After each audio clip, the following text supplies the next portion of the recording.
Armelle Hurguin. Merci, Monsieur le Président. Monsieur le Président, je connais votre goût prononcé pour le blabla.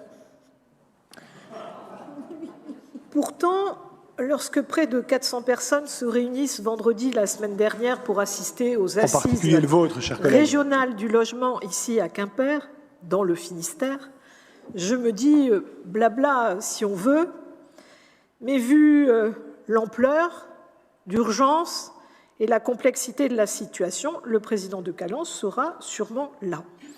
Que nenni, pas de président, certes, vous y étiez représenté par votre vice-président au logement, mais votre absence a été remarquée et vous nous avez manqué. Le préfet de région, en lien avec le conseil régional, a pris l'initiative d'organiser des assises bretonnes du logement pour mobiliser l'ensemble des partenaires. La présentation par le cabinet Serrure de l'état des lieux récent de la crise du logement en Bretagne est sans appel. Je nous engage à tous la lire avec attention. Il y a des pages qui sont juste spectaculaires. À Carnac, aujourd'hui, le niveau de ressources pour acheter une maison, c'est 8 515 €. Je veux bien qu'on réfléchisse quand même à savoir comment on pourrait un peu échapper à ça. Mais ensuite, ça vous aurait plu, il y a eu l'examen concret de mise en œuvre de solutions qui a été abordé. Pour l'étude du Serrure, si vous la souhaitez, je vous la passe bien volontiers. Il y a la majoration, bien évidemment, de la taxe d'habitation sur les résidences secondaires, la régulation des meublés, la dissociation entre la propriété du sol et le bâti, les stratégies foncières. Le préfet de région a rappelé l'importance de l'enjeu de la coordination des interventions et de la mutualisation des moyens. Encore faut-il, mais comme vous, j'attends, peut-être vous que le téléphone sonne, mais comme d'autres, j'attends la désignation d'un ministre, j'espère, du logement, qui arrivera peut-être dans la soirée. Et puis derrière, alors une loi d'envergure qui apporterait une vision stratégique pour le logement en France avec des mesures à court, à moyen et à long terme. Il ne peut pas en être autrement. Pour la boîte à outils qui en découlera, et ça c'était ce qui était important, qui était dit vendredi, c'est de laisser les territoires prendre la main. La Bretagne sera en capacité de l'utiliser de manière décentralisée et déconcentrée, et c'est d'ailleurs ce que le préfet de région a dit dans ses nombreux voyages parisiens. Alors sur tous les bancs politiques, la position est unanime. Il y a urgence à agir. Pour certains qui jouent les pompiers pyromanes et qui ont la mémoire courte, puisqu'ils ont largement participé à fragiliser le modèle de logement social par la loi votée en 2018, parce que vous vous en rappelez, vous le savez, il y a eu le choc de l'offre. C'est comme ça que notre actuel Premier ministre appelait ça. Le choc de l'offre. Le choc de l'offre fait, et ça a été rappelé par Philippe Guillemot ce matin, qu'on n'a jamais aussi peu construit de logements en France.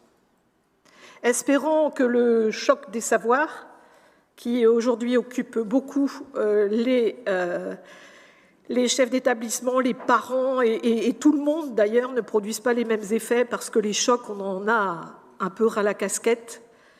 Et avoir fait ça, alors que le 70e anniversaire de l'appel de ce terrible hiver 54, je ne sais pas si vous avez vu le film L'Abbé Pierre, je vous le conseille d'aller le voir, parce qu'on a quand même l'impression que 70 ans après, on y retourne. Sauf que nous ont dit des copains de Meurthe-et-Moselle, il fera moins froid, puisque réchauffement climatique. Certes, mais quand même.